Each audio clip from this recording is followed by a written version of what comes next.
Right, okay, so what we're going to be doing today is going to be looking at tips and tricks within Blackout, and I'm going to be giving you guys 10 of them to help you become more efficient, more strategic, and basically just help you get more victories. So if you guys learn anything in this video, then please do drop a like on the video. It helps me out greatly. And also, if you know anything that I don't mention in this video and other people might not know of, please drop it in the comment section below. Okay, so the first tip I'm going to give you guys actually involves you doing nothing inside of a game of Blackout. What you're going to want to do before you're even ready up to jump into a game is you want to go to your settings. Once in your settings, you want to go to the Blackout menu, and once in there, you will see a couple of menu items that you can change. You want to go to item pickup because by default this is set to hold. Now by holding down your action button, your square button, or whatever it is you have, it takes longer to pick items up. If you change this to press, it helps you greatly. When you spawn in, you can get down to the ground quicker,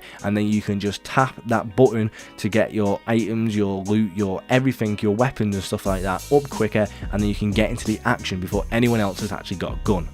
Now, like I mentioned, there are a few other options in there, like for example ladder mounting. Now I have mine to front, so I don't have to walk backwards towards the ladder to go down it. I can just run straight towards the ladder and it will just turn me around and crawl me down the ladder. Crawl me down the ladder? Is that how you get down ladders? You crawl down them? I don't think it is. Okay, so tip number 2 is something you do outside of Blackout. Once again, you want to actually jump in multiplayer and just get yourself warm. So just get yourself familiar with the gun. So if your favorite weapon is the ICR or the Spitfire, jump into a game of multiplayer with them weapons and just go to town. It's just about getting yourself familiar with the weapons and stuff like that, getting yourself warmed up, making sure you're switched on and stuff like that, so when you get into the game you can focus on getting that victory straight away without jumping in, not knowing where anything is, not knowing how good your shot is or anything like that, and dying at the first hurdle. It's about just getting switched on and getting your shot warm. So tip number 3 is about how to get down first before anyone else, so you can get the loot before anyone else lands, and as they're even still landing on you, you can then start popping people off before they've even got a weapon. So what you're going to want to do is jump out of the chopper straight away and go straight down until you hit 65 to 70 meters per second, and then once you've hit that, you want to level yourself out and then just guide yourself to your location of choice. By doing this, you give yourself a greater advantage of getting down to the ground quicker to get that weapon and get the advantage on all the other players.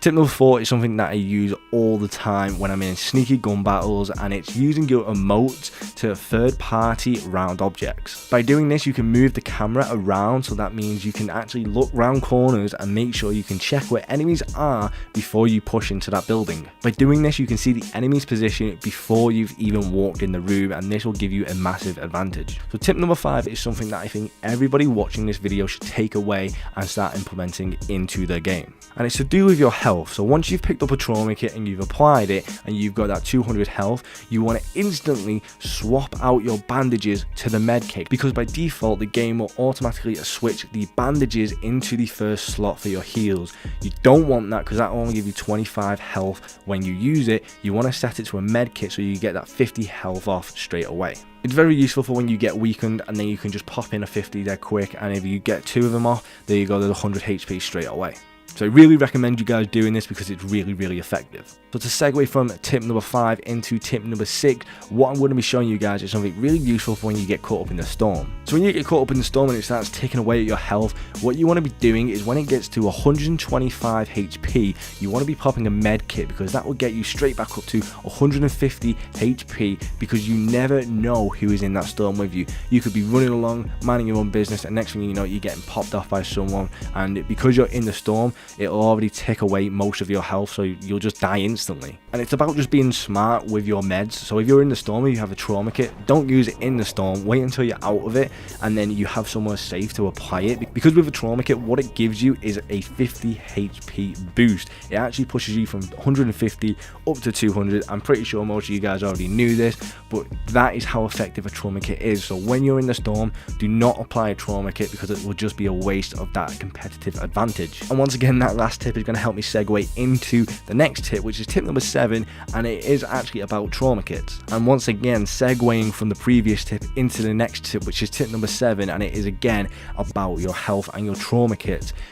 trauma kits are the only way you are going to be getting 200 HP. So please do not throw away that extra 50 HP. What you want to do is, if you run out of the storm, you want to find somewhere nice and safe, then apply it. You want to make sure that you apply this before you get into a gun battle. So for example, if you land in firing range and you find a trauma kit straight away, pop that sucker straight away, because you already have an advantage over someone who doesn't have a trauma kit. Once you've picked your weapon up, you can go out and find anyone to shoot at, because you have 50 extra HP, you probably have an armor at this point, and you have a weapon.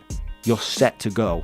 Make sure you apply that before you get into a gunfight. Now, tip number 8 is something I see loads of people just walk past and just leave, and it blows my mind, because they are some of the most useful things to be using within Blackout. And I'm talking about perks. Now, perk combinations especially are so overpowered in this game. We already know that dead silence is OP as anything, and so is awareness. So you can bind them two together and you've got yourself a god setup. Now, this is a perk combination that people already know, and it is very commonly used already.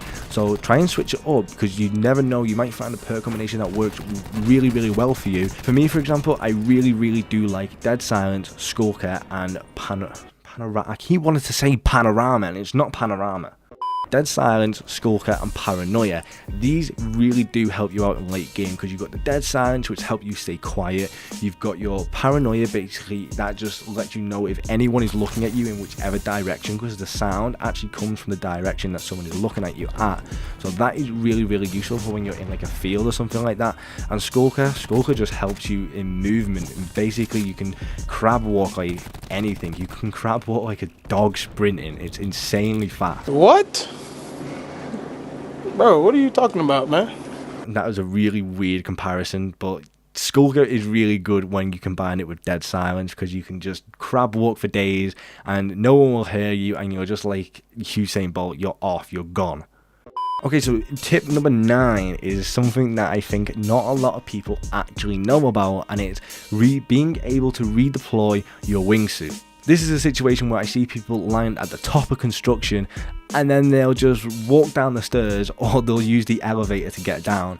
Like, you can jump off, but only if you jump off in the right way will you deploy your wingsuit. The very first time I tried this, I did it the wrong way and I died. So that is not what you want to be doing. What you want to do is you want to sprint towards the edge and then jump just before you go off the edge. That way you will deploy your wingsuit and you can glide away. So this is really useful for if you're high up on like the top of construction or above a certain height. Your wingsuit will just auto deploy if you sprint off the edge and jump.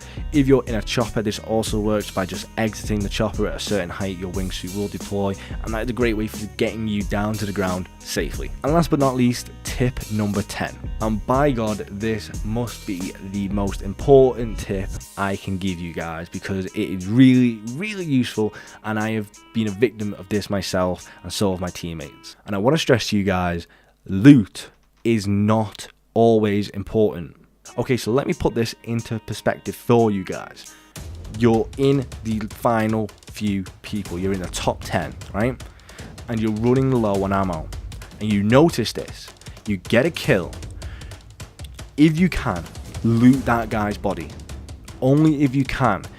People would have heard them gunshots, they would know your location, and they will be looking to kill you so they can get that dub. You want to make sure that you're smart about when you're looting, and you're not just looting for the sake of looting. I used to get caught doing this a lot, I used to get caught. Once I've killed someone, I'd be like, yes, I've got a kill, give me your loot. I'll be looting and I'll take forever looting, and then I'll just get popped because I'm stuck looking in someone's bag. That is not what you want. If you get a kill on someone, you want to make sure that you are aware of your surroundings. Would there be anyone else nearby? Is there anyone else nearby? If there is, take them out first and make sure that you are the only person in the vicinity to get in that loot bag. A lot of players nowadays are really just into just looting. You don't want to just be looting. There's only so much loot you can get before you can't get any more better loot, really. You want to make sure you get what you get, and if you can jump into that loot bag, then by all means do it, but it's not always worth your life. It's just not. If you know someone is around, don't bother looting it, because they will probably be looking at that loot bag and ready to pop you off. So just always remember, next time you're in a game of Blackout and you kill someone, is that loot worth my life? is it worth this victory I'm about to get?